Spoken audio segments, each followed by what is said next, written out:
భద్రాచలంలో సీతారాముల కళ్యాణం భక్తులతో కిక్కిరిసిన మిథిలా స్టేడియం కాసేపట్లో పట్టు వస్త్రాలు సమర్పించనున్న సీఎం రేవంత్. ఒంటిమిట్టలో వైభవంగా బ్రహ్మోత్సవాలు ధ్వజారోహణంతో వేడుకలకు శ్రీకారం.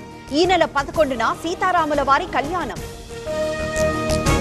సంగారెడ్డిలో శ్రీరామనవమి వేడుకలు జగ్గారెడ్డి ఆధ్వర్యంలో ఉత్సవాలు బంగారు ఆభరణాలతో ఊరేగింపు. ఖమ్మం జిల్లా రైతులకు శుభవార్త. సీతారామ ప్రాజెక్టు సవరించిన అంచనాలకు ఆమోదం. సీఎం రేవంత్ కు మంత్రులు తుమ్మల, ఉత్తమ్ కృతజ్ఞతలు. తెలంగాణలో బీజేపీకి అధికారం ఖాయం. లోకల్, మున్సిపల్ ఎన్నికల్లోనూ విజయం మాదే. బీజేపీ ఆవిర్భావ దినోత్సవ వేడుకల్లో కిషన్ రెడ్డి కామెంట్స్. రబ్బర్ స్టాంప్లా మారిన సీఎం. రాష్ట్ర మంత్రులను ఏఐసీసీ నిర్ణయించడమేంటి? పాలన మీద రేవంత్ కు పట్టు లేదన్న బండి సంజయ్. కసిరెడ్డి రాజశేఖర్ రెడ్డికి మరోసారి నోటీసులు. నా బిజినెస్ కి జీఎస్టీ నోటీస్ వచ్చింది. ఇప్పుడు ఏం చేయాలో అర్థం కావట్లేదు. ఇప్పుడే ఒక జీఎస్టీ ఎక్స్పర్ట్ తో మాట్లాడు. ఇప్పటికిప్పుడు జీఎస్టీ ఎక్స్పర్ట్ అంటే ఎక్కడ దొరుకుతారు?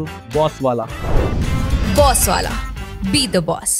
లిక్కర్ కేసులో సిఐడి దర్యాప్తు. ఈ నెల 9న విచారణకు రావాలని ఆదేశాలు. కూతురి భవిష్యత్తు కోసం స్టేషన్ కన్పూర్ ను ముంచేశారు. అక్రమ అరెస్టులు తప్ప అభివృద్ధి చేసిందేమీ లేదు. కడియం శ్రీహరిపై రాజయ్య ఆరోపణలు. అనంతపురం జిల్లాలో 600 మంది కార్మికుల సమ్మె. పిఏబిఆర్ డ్యామ్ లో నీటి పంపింగ్ నిలిపివేత. 800 గ్రామాలకు నిలిచిపోయిన నీటి సరఫరా. వరంగల్లో సిటీ పోలీస్ యాక్ట్ నేటి నుంచి 30 రోజుల పాటు అమలు. అనుమతి లేకుండా మైక్లు ఉపయోగించొద్దని ఆంక్షలు. కొవ్వూరు రాజమండ్రి గామన్ బ్రిడ్జ్ పై ఆంక్షలు. వంతెనకు ఒకవైపు మాత్రమే వాహనాలకు అనుమతి. నేటి నుంచి ఈ నెల 12 వరకు అమలు.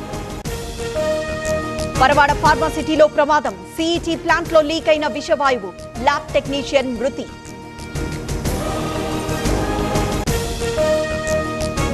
తొర్రూరులో ఘరానా దోపిడీ. మహిళ మెడలో నుంచి మంగళసూత్రం అపహరణ. సీసీటీవీ ఫుటేజ్ ఆధారంగా పోలీసుల దర్యాప్తు.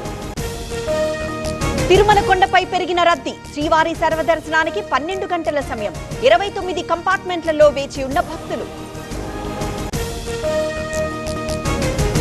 వరంగల్లో జోరుగా ఐపీఎల్ క్రికెట్ బెట్టింగ్స్. 6గురిని అరెస్ట్ చేసిన పోలీసులు. మరో 4 కోసం గాలింపు. కాసేపట్లో రామేశ్వరం పంబన్ బ్రిడ్జ్ ప్రారంభం.